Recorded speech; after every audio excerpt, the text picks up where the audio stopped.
Oiê, olá, o meu nome é Juliana Palermo e eu estou morrendo de preguiça de fazer maquiagem. Olá, Juliana! Estou aqui de moletom na minha casa, eu ainda estou, né, de semi-quarentena, saindo só para o necessário. E aí os meus alunos me pediram, porque a gente estava tendo aula de primeira geração modernista e falando dessa coisa de modernização do Brasil, blá, blá, blá, blá, blá, blá, e eu perguntei para eles, dá uma olhada na sua estante de livros, você que é um leitor e que gosta de ler, e me diga quantas obras brasileiras você tem. Tirando as do vestibular que você é obrigado a ler, da sua lista de leituras, você lê leitores brasileiros, né? Você lê autores nacionais. E aí eles me pediram, Ju, indica algumas obras legais aí pra gente. Então eu vim fazer esse vídeo, eu vou tentar ser rápida, mas vocês sabem que rapidez e fala pra Camões são elementos que não combinam, né? Eu vou indicar alguns livros que eu até já falei aqui no canal em outras listas que eu fiz, tipo vídeos de lista, né? Livros que eu comprei na Feira do Livro da USP, ou livros, eu não lembro que eu indiquei para ler nas férias, eu acho. Tinha alguns nacionais que eu já indiquei e vou indicar de novo, tá? Mas separei aqui 1, 2, 3, 4, 5, 6, 7, 8, 9, 10, 11, 12, 13. Olha que número auspicioso. 13 livros diferentes de autores nacionais para indicar, vai que algum deles te interessa. O primeiro eu já falei aqui no canal, é o Gog e Magog, da maravilhosa Patrícia Mello. Eu sou apaixonada por essa autora, eu acho ela incrível. Eu poderia indicar outros dela. Eu tenho vários, inclusive, Aquatofana, Valsa Negra, O Matador, são vários livros que eu adoro. Porém, esse aqui é tão... Como que eu vou dizer? Você que tá querendo uma leitura rápida, sabe? Tipo, eu não tenho tempo de ficar meses na leitura de um livro porque eu tô estudando pro vestibular ou porque eu tenho outras coisas para fazer na vida, enfim. Esse livro é um daqueles que ele tem uma leitura muito tranquila, muito rápida, os outros talvez sejam um pouco mais densos e é um livro tão surpreendente. Você nunca imagina onde vai parar essa história, né? Acho que eu já falei dele aqui. É a história de um professor de biologia muito pacato, que mora no apartamento e tem um vizinho de cima que faz muito barulho. E aí começa a guerra. É um puta livro massa, assim, você não imagina para onde que ele caminha. Na verdade, tô indicando Gog e Magog, mas indico todos da Patrícia Mello. Não li todos dela, mas li vários e gosto muito. Então, fica aí a minha primeira indicação. A minha segunda indicação é um livro tão famoso, mas tão divertido, que se chama A Casa dos Budas Ditosos, de João Ubaldo Ribeiro. Inclusive, essa edição, o meu A Casa dos Budas Ditosos, que eu tinha no século passado, eu emprestei para um amigo meu que nunca me devolveu. E daí, para minha sorte, olha, gente, eu não pus nem o meu nome aqui. Se eu não me engano, foi da revista 451 que eu assinava e com a pandemia e redução do salário eu tive que diminuir isso. Mas eu assinava o Clube do Livro da 451, recebia a revista e um livro por mês, né? E se eu não me engano, foi pela 451 que eu recebi essa edição incrível. Ou foi da Books Club do Chico Sá, agora eu não lembro. E aí fiquei feliz porque eu recuperei o livro que eu tinha e tinha perdido porque eu emprestei para as pessoas. Depois vocês não sabem porque eu não empresto o livro para ninguém, né? Porque eu já perdi muitos. Bom, o João Ubaldo Ribeiro escreveu esse livro. Tinha uma série que saiu, agora eu não lembro que editora que era, deixa eu ver se vai aparecer aqui no prefácio. Editora Objetiva fez uma série Plenos Pecados. Eram 7 livros, eles convidaram 7 escritores diferentes para escrever um livro sobre cada um dos pecados, como é que chama? Dos pecados capitais. E este é o livro da luxúria, A Casa dos Budas Ditosos. Virou uma peça famosíssima com a Fernanda Torres, filha da Fernanda Montenegro, ambas maravilhosas. E cuidado assim se você estiver lendo do lado de alguém, porque tem umas passagens, você pode ter, sei lá, se você for uma pessoa pudica, você pode ter vergonha, porque ele é hoje considerado um clássico da literatura erótica no Brasil. É divertidíssimo e fica a dica para você que ficou curioso, A Casa dos Budas Ditosos. Já aproveitando que eu sempre falo com meus alunos, gente, luxúria não é luxo, né? Luxúria é o pecado capital do desejo sexual, né? Não é sinônimo de luxo. Eu sempre falo isso para os alunos, eles vivem escrevendo na prova. O barroco era um movimento de muita luxúria. Gente, pelo amor de Deus, luxúria é desejo sexual. Luxo é uma coisa, luxúria é outra, né? Até porque barroco, religião e tal, não combina. Esse próximo livro que eu vou indicar também já falei sobre ele aqui. Tudo Pode Ser Roubado, de Giovanna Madalosso, que inclusive lançou livro novo e eu ainda não li. Esse livro é super, super divertido, super despretensioso também, sabe? E é a história de uma mina que tá acostumada a sair com os caras e com as minas e roubar coisas do apartamento ou da casa deles. E aí ela vai ser contratada para roubar uma edição muito valiosa de um livro do José de Alencar. É o Guarani, não é? É. Ela vai ser contratada por um cara para seduzir um tio que tem uma edição valiosa do Guarani. E ela tem que dar um jeito de seduzir esse cara, entrar na casa dele, roubar o livro. E aí, ao mesmo tempo, você vai acompanhando a história dela. Então, é um livro também, como eu disse, despretensioso, assim, sabe? Tipo, ai, vai ter um ensinamento maravilhoso de vida. Sei lá, talvez tenha. Mas a ideia não é essa. A ideia é você se divertir. E é um livro muito divertido. Outro autor, sou suspeita para falar, porque eu sou apaixonada por este homem, que é o Érico Veríssimo, né? Essa aqui é a trilogia dele, O Tempo e o Vento. Esse é o primeiro. É enorme, é enorme. Eu não sei onde está meu incidente de Antares. Enfim, que eu também poderia indicar. Érico Veríssimo, para mim, me lembra infância, no sentido de infância pré-adolescência.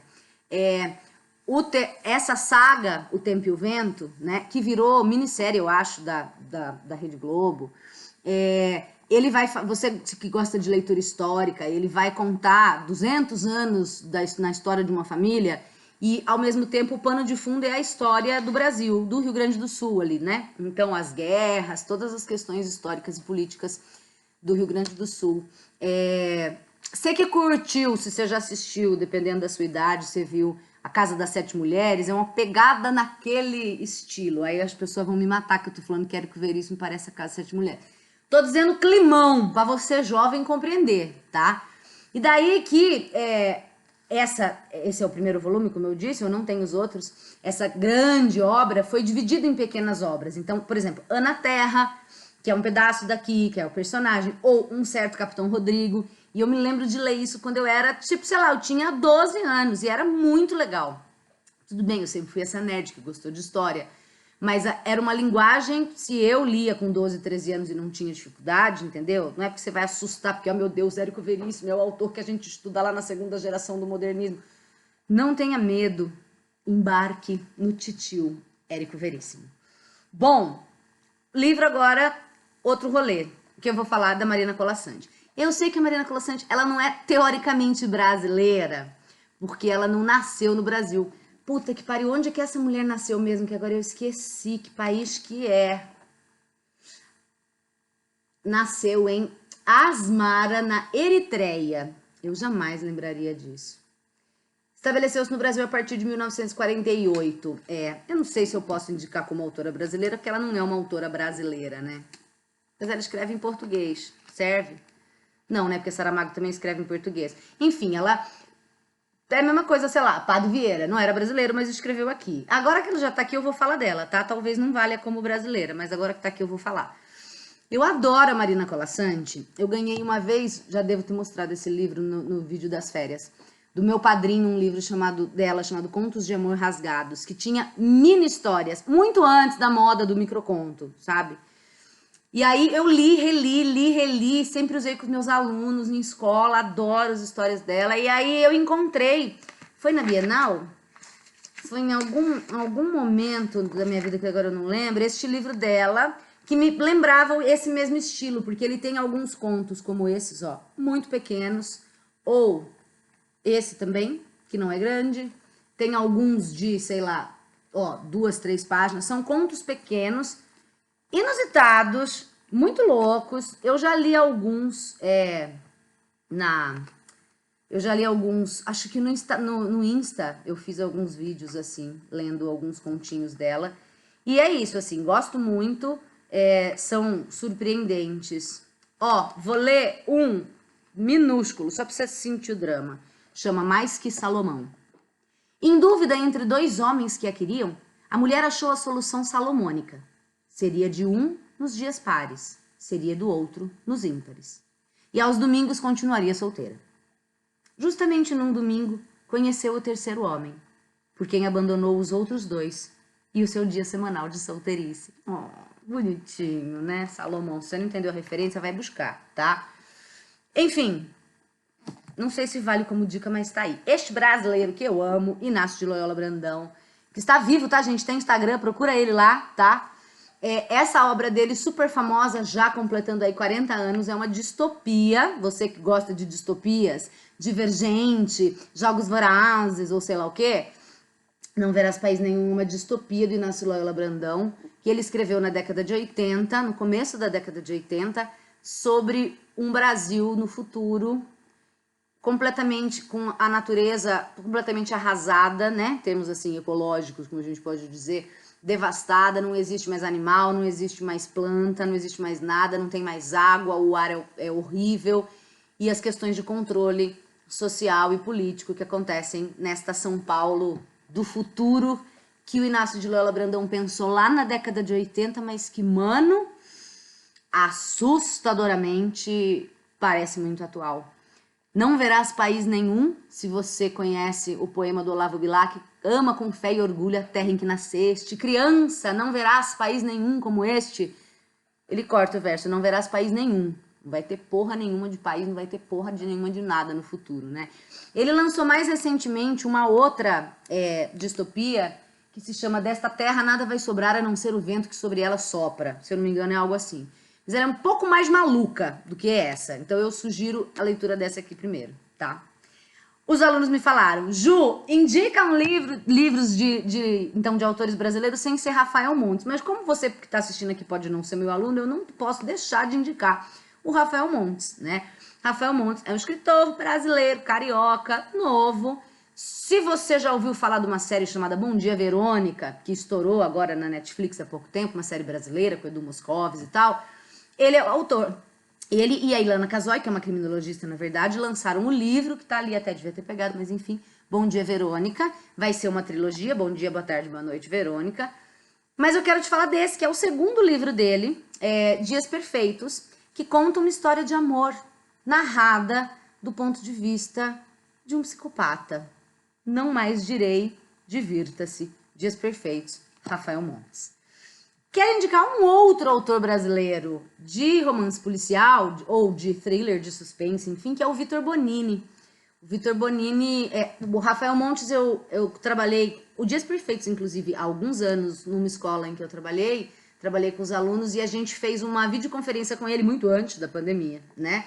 Depois ele veio para Campinas num dia em que eu não estava, porque eu estava dando aula em outra cidade à noite, mas Dona Marcela, minha colega de trabalho, estava na livraria e levou os meus livros para o Rafael assinar para mim, autografar. Eu não pude ir, mas a Marcela me fez esse favor, Dona Marcela Rosa, muito obrigada. E o Vitor Bonini eu conheci, a gente trabalhou com o livro dele, a gente trabalhou com esse, mas a gente trabalhou com o anterior, que é o Colega de Quarto, e ele foi na escola trocar ideia com os alunos e foi super legal. O casamento, todos esperavam por uma festa incrível. Vou ler para vocês aqui atrás. Para os noivos é o dia mais importante de suas vidas. Meses atrás, os amigos diriam que o namoro de Plínio e de Ana tinha prazo de validade. Eles se conheceram de um jeito bizarro, pensam completamente diferente e nenhuma das famílias aprova o relacionamento. Mas eles resistiram a tudo e agora vão se casar. Para o detetive, é a melhor chance de pegar um criminoso. O mais íntegro dos convidados esconde um segredo devastador, mas alguém sabe e está disposto a espremê-lo com chantagens. É então que o detetive Conrado Bardelli se hospeda no Hotel Fazenda, onde ocorrerá o casamento. Ele precisa descobrir o lobo entre as ovelhas, e rápido, pois a cada nova ameaça o chantagista eleva o tom e falta pouco para a bomba explodir. Enfim, é uma... Imagina, né? Um Hotel Fazenda, convidados, um casamento, crimes acontecerão. E a gente tem o detetive Conrado Bardelli, que é o detetive que ele já usou no primeiro livro dele, que é o Colega de Quarto. Mas eu acho o casamento mais interessante, um pouco melhor desenvolvido. Tem um outro dele que se chama... Ai, tô sem óculos, gente, cadê? Quando Ela Desaparecer, se eu não me engano. Eu não tô nem achando ele aqui agora pra olhar. Mas eu acho que é isso mesmo. Enfim, tá ali. Quando Ela Desaparecer. Eu acho que dos três dele, o que eu mais gosto é o casamento, por isso estou aqui indicando, tá? E aí eu peguei alguns, todos esses que eu indiquei até agora, menos a... Bom, também, né, porque a Marina Colasanti são contos, são livros de ficção que eu indiquei até agora, né? Em quase todos romances, E romance aqui eu tô falando gênero de livro, né? Não tipo de história, não quer dizer que são de amor, pelo amor de Deus, né? Você já sabe disso. Mas eu vou indicar uns outros aqui de não ficção, que eu acho também muito interessantes e que também são de autores brasileiros. Eu vou indicar para vocês o Almanaque Brasilidades, do Luiz Antônio Simas. Se você se interessa por cultura popular brasileira, o Simas... Aliás, o Simas tem também Instagram, procurem no, ele é muito legal. Vou dar uma olhadinha vou dar uma lidinha para você aqui no índice, ó. Brasil, um prato cheio para cultura. Fé e Festa, Gentes do Brasil, Guerras do Brasil, Mitos, Encantos e Assombrações e Dicas de Leitura. É como se fosse um almanaquezinho mesmo, assim, com algumas coisas importantes que aconteceram em datas específicas, algumas citações e textinhos muito pequenos, tá? Benzedeiras e rezadeiras, cordelistas e cantadores, Francisco Carregal, o negro que jogou bola, Sabina das Laranjas, o ABC de Jesuíno Brilhante, por aí vai, Encantaria, Fé no Funk e por aí vai. É um livrinho bem legal, esse é da editora Bazar do Tempo. E se você gosta de brasilidades, aí é não ficção, né? Um almanaque mesmo. Antigamente tinha muito disso, almanaques, era um gênero que na época dos meus avós fazia muito sucesso. Então, uma grande coleção de informações, lembra uma revista, assim, sabe? Então fica aí a dica se você gosta de cultura brasileira. E daí, eu não sei se você já ouviu falar desta mulher, tinha um programa que eu nunca assisti, que é o tal do Amor e Sexo, daquela Fernanda não sei o que é a mulher do Rodrigo Hilbert, coisa horrorosa, não saber o nome da mulher e saber o nome do marido, mas é que o nome dele eu sei, o nome dela eu não sei. Fernanda alguma coisa, você sabe quem é. Apresentadora do Amor e Sexo, aquela modelo bonita, blá, blá, blá, blá, blá. No programa dela, esta mulher às vezes ia como convidada, né? A sexóloga Regina Navarro Lins. E a Regina Navarro Lins, que também tem Instagram, está viva também, portanto, né? Ela tem esses dois livros. Na verdade, esse é o primeiro, esse é o volume 1 e esse é o volume 2, que é o livro do amor. Mas não é do amor, o amor. Ela vai, na verdade, te contar histórias sobre os relacionamentos, né? Não só amor, mas tipo sexo, casamento, como os costumes foram mudando, o que era esperado do papel da mulher, o que era esperado do papel do homem, o que pode, o que não pode. Ela vai fazer um panorama no volume 1 da pré-história até a Renascença e no volume 2 do Iluminismo até a atualidade. Vou ler aqui vou ler a quarta capa do primeiro volume aqui. Uma longa viagem no tempo revela-nos como as noções ocidentais sobre o amor, o desejo, a sexualidade e o casamento se alteraram profundamente da pré-história até o século XVII e depois aqui do XVIII até hoje, né? Distrações ou aflições para os gregos da Antiguidade Clássica, questões repudiadas pelos primeiros cristãos, assuntos do demônio e temas idealizados pelos trovadores da Idade Média, sujeitos à intensa repressão durante a Renascença, as reações de cada época às práticas amorosas deixam marcas profundas ainda em nossos dias. É uma mistura aí, então, de história com análise antropológica, especialmente voltada para as relações afetivas e amorosas, né? E aí o segundo, no mesmo século das luzes, em que se combate a escravidão das emoções, uma força oposta toma conta do imaginário do Ocidente. O romantismo eleva o amor casto à finalidade mais nobre da vida. A repressão sexual, transfigurada em neurose e histeria, será matéria de investigação psicanalítica e combatida pela contracultura do século XX. O advento da pílula, dos movimentos feminista e gay e a revolução tecnológica abrem um caminho para uma nova vivência amorosa. Do amor ideal ao sexo virtual, barreiras e modelos são derrubados, numa história ainda em construção. Não acabou, né? Mas enfim, chega até a atualidade, bem interessante. Vou indicar um livro que um amigo meu me indicou, Coqueiro, professor de história que trabalha comigo, você já deve ter visto ele aqui em alguns vídeos do canal, ele gravou comigo História do Cerco de Lisboa, gravou comigo o Catati Fadel, O Romanceiro da Inconfidência, e ele me indicou este livro, O Crime do Restaurante Chinês, Carnaval, Futebol e Justiça na São Paulo dos anos 30, de Boris Fausto. É uma investigação sobre um crime real que aconteceu na São Paulo, num restaurante chinês, nos anos 30. E daí, o que o Boris Fausto vai fazer aqui é uma mistura de romance policial com investigação e com uma ambientação histórica, né? Porque ele vai passar pela história de São Paulo e vai comentar várias questões do contexto daquela época. E é um crime real, então a gente vai acompanhando a investigação desse crime real. É muito legal, cheio de fotos dos jornais da época. Ó, aqui tem coisas do relatório policial. Para você que gosta de investigação criminal, tem fotos do crime, né? Ou da São Paulo dessa época, que vão fazer então essa ambientação do contexto que eu estava dizendo. Eu achei muito legal, adorei a dica de Coqueiro. E tem um outro livro que eu comprei dele que ainda não li, que é O Crime da Galeria de Cristal, que é na mesma pegada de misturar, né, análise de contexto histórico com um crime e uma investigação de um crime real, mas eu ainda não li. Esse eu li, indico, massa. E o último, também já indiquei esse livro aqui, mas não tem como não falar desta mulher, esta diva deusa que se chama Lilia Schwartz, ou Schwartz. Eu falava Schwartz, mas parece que ela mesma fala Schwartz, enfim. As Barbas do Imperador, né? Esse aqui é pra você que é nerdzinho, que nem eu, e gosta de história do Brasil. Eu peguei esse livro para ler quando é sobre o Dom Pedro II, né? Dom Pedro II, um monarca nos trópicos. E quando eu fui para Petrópolis no ano passado, 2019, eu queria ter lido o livro antes de ir, né? E aí eu fui lendo na viagem, não consegui ler inteiro. Daí chegou uma hora que eu fui meio que pulando para as partes que eu mais queria, dos lugares que eu ia visitar. Então, tipo, eu ia no Museu Imperial, que foi onde ele morou, era a residência dele em Petrópolis. Então, eu queria ler essa parte, né? Mas, gente, é uma leitura, ela escreve tão gostoso, você pode não acreditar em mim.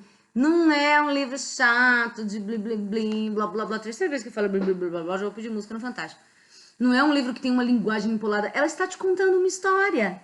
Aqui é uma história verdadeira. E ele é cheio de imagens também, dos arquivos da família real e tal. E a Lilia tem uma visão muito crítica, né? Então não é assim babação de ovo para o monarca, apesar dela vai dizer as coisas que... como é que fala isso? As coisas que ele tinha de bom. Como é que fala? Esqueci o nome disso, gente. Não é vantagem. Enfim, que ele tinha... E também as coisas ruins, né? Vai fazer uma crítica a muitas questões do governo dele, de como ele governou, afinal de contas era monarquia, né? O último país aqui monarquista na América, aquelas coisas tudo. Então, é bem legal. Eu tentei aqui, deixa eu ver, 22 minutos já. Gente, já é o esperado, né? Realmente, assim, não dá.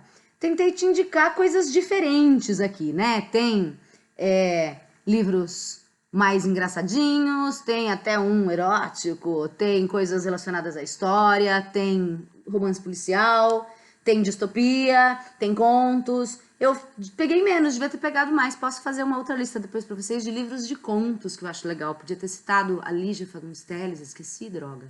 O Dalton Trevisan, que são autores que eu adoro. Mas enfim, 13 livros tá bom nessa lista. E me diz aí se você já leu algum desses. Que outro autor brasileiro você indica? Não necessariamente. De preferência, não que você leu por causa do vestibular ou um classicão, sabe?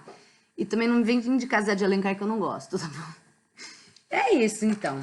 Eu fiquei de fazer também uma lista de filmes nacionais que eu acho muito massa. Vamos ver se eu faço. Vou botar na minha listinha de vídeos a fazer. Tá bom? Então é isso, espero que você tenha gostado. Se você puder, me procure lá no Instagram. Eu tô lá como... Se você procurar Fala Pra Camões, você vai me achar. Mas você pode também procurar o Ju_Palermo. E, se puder, me apoiar no Catarse. Ajudar uma pobre professora que teve o seu salário reduzido nesta pandemia. É nóis. Qualquer coisa já ajuda. É isso. Um beijo. Obrigada. E até a próxima. Quem sabe eu venho de maquiagem na próxima. Dessa vez, gente, eu vim assim, linda como eu nasci.